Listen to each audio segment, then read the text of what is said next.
Guys সকালবেলা উঠে দোকানের দিকে যাব বলে রেডি হয়েছি। ভাত খেয়ে বাবার দোকানে যাব, মাছের দোকানে। তো মেন কথা হচ্ছে তোমাদেরকে দেখাচ্ছি দাঁড় কি কাণ্ডটা হচ্ছে আমাদের এখানটায়। এই দেখো, সব কুছ তছনছ হো গয়া। আমাদের বাড়ির সামনে নিম গাছটাও ফেলে গেছে। এই দেখো ফেলে গেছে। আর এই দেখো বৃষ্টি, কত জোরে জোরে বৃষ্টি পড়ছে। আর মেঘ ডাকছে, আর যেতে পারছি না দোকানে, কি করা যায়। দেখো বৃষ্টি পড়ছে, পুরো সব জায়গায় বৃষ্টি।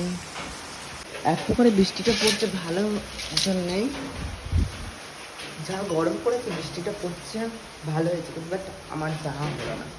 আর ভাই ভিজে ভিজে মার্কেটে গেল, আমি গেলাম না, কারণ বৃষ্টি পড়ছে আর এই নতুন জলে ভিজলেই ঠান্ডা ফান্ডা শরীর লেগে যাবে। আমি এখন ঘরে চলে এসেছি। কি তরকারি? চলো সমস্ত দাও। গাইস বন্ধু ভাই দেখো, চিংড়ি মাছের ঝাল আর হচ্ছে ডিমের তরকারি। এইগুলো আজকের আমাদের দুপুরে রান্না হয়েছে।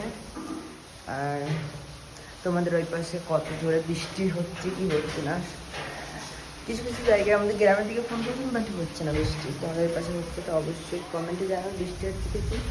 তো আমার ব্লগটা ভালো লাগলে অবশ্যই কমেন্টে জানাও। এরকম রোজ ব্লগ দেখার জন্য অবশ্যই আমার চ্যানেলটা সাবস্ক্রাইব করে